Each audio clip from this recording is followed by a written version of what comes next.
നമ്മൾ ദിവസവും കേൾക്കുന്നൊരു കാര്യമാണ്, ഇന്ന് സ്വർണ്ണവില കൂടി അല്ലെങ്കിൽ കുറഞ്ഞു. പക്ഷെ ഒരു ചോദ്യം, ഈ സ്വർണ്ണവില ആരാണ് നിശ്ചയിക്കുന്നത്? ഗവൺമെന്റ് ആണോ? ജ്വല്ലറി ഷോപ്പാണോ? അല്ലെങ്കിൽ ഇതിനു പിന്നിൽ മറ്റൊരു വലിയ സിസ്റ്റമുണ്ടോ? ഇന്ന് നമ്മൾ അത് മനസ്സിലാക്കാം. Global market.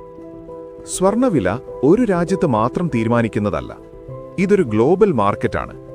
ലോകത്തിലെ വലിയ ട്രേഡിംഗ് സെന്റേഴ്സിലാണ് സ്വർണം വാങ്ങുന്നതും വിൽക്കുന്നതും നടക്കുന്നത്. അതിൽ പ്രധാനപ്പെട്ടതാണ് ലണ്ടൻ ബുലിയൻ മാർക്കറ്റ് അസോസിയേഷൻ. ഇവിടെ നടക്കുന്ന ട്രേഡിംഗിനനുസരിച്ചാണ് ഗോൾഡ് പ്രൈസ് ലോകമെമ്പാടും ഇൻഫ്ലുവൻസ് ചെയ്യപ്പെടുന്നത്. Demand and supply. സ്വർണ്ണവിലയുടെ ഏറ്റവും വലിയ കാരണം എന്താണെന്നറിയാമോ? Demand and supply. ഡിമാൻഡ് കൂടുമ്പോൾ വില ഉയരും, ഡിമാൻഡ് കുറയുമ്പോൾ വില താഴും. ഉദാഹരണത്തിന്, വിവാഹ സീസൺ, ഫെസ്റ്റിവൽ സമയത്ത് ഇന്ത്യയിൽ ഗോൾഡ് ഡിമാൻഡ് കൂടും. അതുകൊണ്ട് പ്രൈസ് കൂടിക്കാണാം.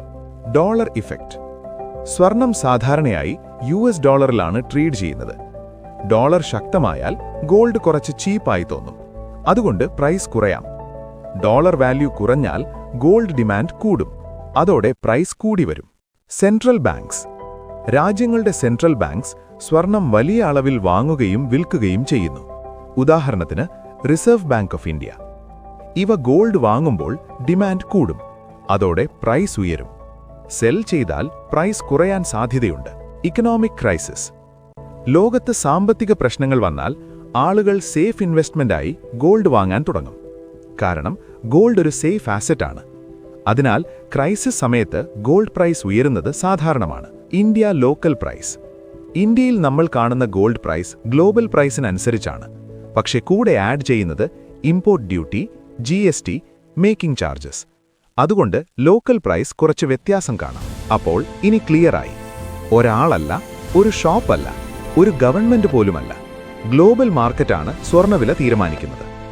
ഇപ്പോൾ നിങ്ങൾക്ക് മനസ്സിലായി, നമ്മൾ ദിവസവും കാണുന്ന ഈ സ്വർണ്ണവില ഒരു ചെറിയ കാര്യമല്ല, അതൊരു വലിയ ഗ്ലോബൽ സിസ്റ്റമാണ്. അടുത്ത തവണ ഗോൾഡ് പ്രൈസ് മാറുമ്പോൾ അതിന് പിന്നിലുള്ള ഈ കഥ ഓർക്കൂ. ഇത്തരം ഇൻട്രസ്റ്റിംഗ് വീഡിയോസ് ഇഷ്ടമാണെങ്കിൽ ചാനൽ സബ്സ്ക്രൈബ് ചെയ്യാൻ മറക്കരുത്.